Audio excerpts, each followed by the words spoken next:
మీ business ను develop చేసుకోవాలి అనుకుంటున్నారా? మీ పరపతిని పెంచుకోవాలి అనుకుంటున్నారా? అయితే ఓకే టీవీ ద్వారా L band, aston band ad, scrolling ad, ad with voice overs, logo bug, video ads ద్వారా మీ యాడ్స్ ను పబ్లిష్ చేసుకోండి. సంప్రదించవలసిన ఫోన్ నెంబర్ 8520917933. సో మళ్ళీ ఏ పార్టీని నమ్మాలి? నమ్మదగిన పార్టీ ఏంది? ఇప్పుడున్న దాంట్లో ఎవరిని నమ్మాలి? ఏ లీడర్ని నమ్మాలి? అసలు తెలంగాణ ప్రజలకు ఏమైనా అర్థమవుతుందా? వాళ్ళు వీలవుతున్నారు, వీళ్ళు వాళ్ళవుతున్నారు. అసలు ఏమైనా అర్థమవుతుందా?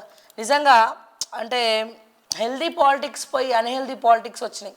అన్హెల్దీ అంటే కేవలం బూతులు తిట్టుకోవడమే కాదు, బూతులు తిట్టుకున్న వాళ్ళు కూడా పొట్టు జనాలను అమాయకుల్ని వేసే వాళ్ళు వీళ్ళు నాకు అర్థంగా కడుగుతా. ఎవరైనా ఇప్పుడు ఒక లీడర్ని మనము ఎన్నుకోవాలి, ఒక లీడర్ని మనం ఎంచుకోవాలంటే మనం ఎట్లనైతే ఓట్ల రూపంలో మనం ఎంచుకుంటామో అట్లనే పార్టీలో ఉన్న ప్రతి ఒక్క కార్యకర్త పర్మిషన్ లేకుండా ఏ నా లీడర్ కూడా లోపలికి అడుగు పెట్టడానికి వీల్లేదు అన్న విధంగా ఏ లీడర్ రావాలన్నా ఓన్లీ పిసిసి అధ్యక్షులు కావచ్చు, లేకపోతే ఆ పార్టీ అధినేతల ఇష్టానుసారంగా మాత్రమే కాకుండా కార్యకర్తల మధ్యలో ఓటింగ్ పెట్టాలి. ఎస్, ఇష్టం ఉందా లేదా, ఈ లీడర్ రావడానికి కార్యకర్తలు ఒప్పుకుంటుండ్రా లేదా, పార్టీ ఒప్పుకుంటుందా లేదా? సో పార్టీ అంటే ఎవడు?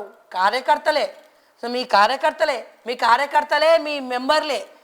ప్రతి ఒక్కడు మెంబర్షిప్ తీసుకుంటాడు కదా, ఆ మెంబర్షిప్ తీసుకున్న ప్రతి ఒక్కడికి పార్టీలోకి మారడం, ఈ లీడర్లు పార్టీలోకి రావడం ఇష్టమా లేదా అనేది మీరు ఒక ఓటింగ్ పెట్టాలి ఖచ్చితంగా. ఇది కూడా ఒక కాన్సెప్ట్ తీసుకొస్తే వాడు ఈ పార్టీలకి రాడు. జనరల్గా ఎవరు కూడా రారు ఈ పార్టీలకి. ఎందుకు?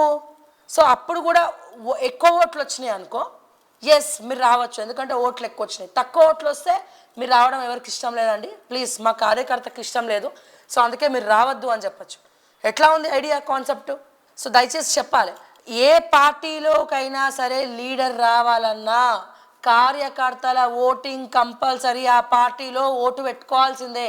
ఇప్పుడు సిడబ్ల్యూసి ఎట్లయితే ఇప్పుడు కాంగ్రెస్లో ఒక లీడర్ని ఎన్నుకోవాలంటే కాంగ్రెస్లో ఉన్నటువంటి నాయకులు ఏ రకంగా అయితే ఓటింగ్ చేసి ఆ నాయకుడిని పెట్టుకుంటారో అట్లనే రాష్ట్రంలో లీడర్లు మారాలన్నా తారుమారు అవ్వాలన్నా ఖచ్చితంగా మీరు లీడర్లను ఎన్నుకోవాల్సిందే, కార్యకర్తల మద్దతు ఇవ్వాల్సిందే. కార్యకర్తలకు ఇష్టం లేకుండా ఏం చేయడానికి వీల్లేదు.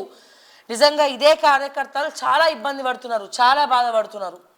కాంగ్రెస్ చేవెళ్ళలో ఎవరెవరైతే ఉన్నారో రంజిత్ రెడ్డి రావడాన్ని జీర్ణించుకోలేకపోతున్నారు. ఎందుకంటే మీ మీద వాళ్ళు కేసులు పెట్టరు, వాళ్ళు అక్కడ లోకల్లో ఉన్నటువంటి కార్యకర్తలను గత ప్రభుత్వం ఏ రకంగా ఇబ్బంది పెట్టింది, కేసులు పెట్టించుకుంది కాంగ్రెస్ పార్టీ కార్యకర్తలు కానీ పెద్దలు కాదు కదా.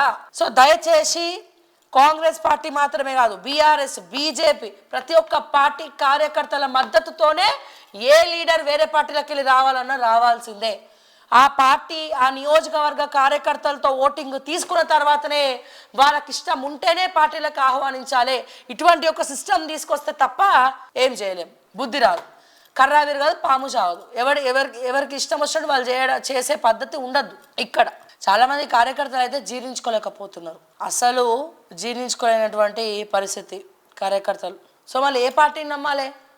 నమ్మదగిన పార్టీ ఏంది? ఇప్పుడున్న దాంట్లో ఎవరిని నమ్మాలి? ఏ లీడర్ని నమ్మాలి? అసలు తెలంగాణ ప్రజలకు ఏమైనా అర్థమవుతుందా? వాళ్ళు వీలవుతున్నారు, వీళ్ళు వాళ్ళవుతున్నారు. అసలు ఏమైనా అర్థమవుతుందా? నిజంగా అంటే హెల్దీ పాలిటిక్స్ పోయి అన్హెల్దీ పాలిటిక్స్ వచ్చినాయి. అన్హెల్దీ అంటే కేవలం బూతులు తిట్టుకోవడమే కాదు, బూతులు తిట్టుకున్న వాళ్ళు కూడా పొట్టు జనాలను అమాయకుల్ని వేసే వాళ్ళు వీళ్ళు నాకు అర్థంగా కడుగుతా.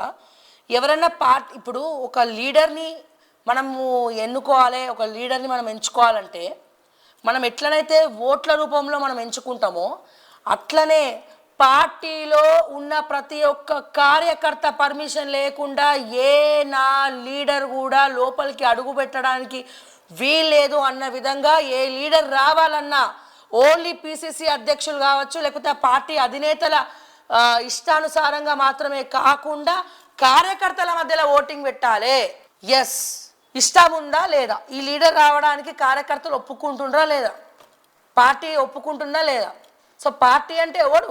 కార్యకర్తలే. సో మీ కార్యకర్తలే మీ మెంబర్లే.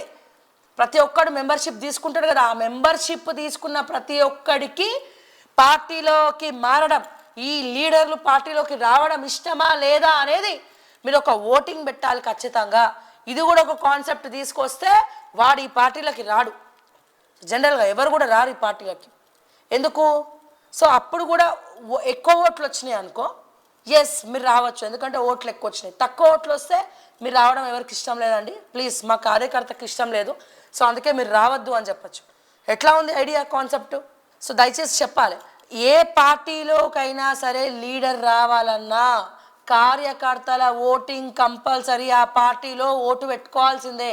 ఇప్పుడు సిడబ్ల్యూసి ఎట్లయితే ఇప్పుడు కాంగ్రెస్లో ఒక లీడర్ని ఎన్నుకోవాలంటే కాంగ్రెస్లో ఉన్నటువంటి నాయకులు ఏ రకంగా అయితే ఓటింగ్ చేసి ఆ నాయకుడిని పెట్టుకుంటారో, అట్లనే రాష్ట్రంలో లీడర్లు మారాలన్నా తారుమారు అవ్వాలన్నా ఖచ్చితంగా మీరు లీడర్లను ఎన్నుకోవాల్సిందే, కార్యకర్తల మద్దతు ఇవ్వాల్సిందే. కార్యకర్తలకు ఇష్టం లేకుండా ఏం చేయడానికి వీల్లేదు.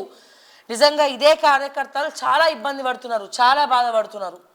కాంగ్రెస్ చేవెళ్ళలో ఎవరెవరైతే ఉన్నారో రంజిత్ రెడ్డి రావడాన్ని జీర్ణించుకోలేకపోతున్నారు. ఎందుకంటే మీ మీద వాళ్ళు కేసులు పెట్టరు, వాళ్ళు అక్కడ లోకల్లో ఉన్నటువంటి కార్యకర్తలను గత ప్రభుత్వం ఏ రకంగా ఇబ్బంది పెట్టింది, కేసులు పెట్టించుకుంది కాంగ్రెస్ పార్టీ కార్యకర్తలు కానీ పెద్దలు కాదు కదా.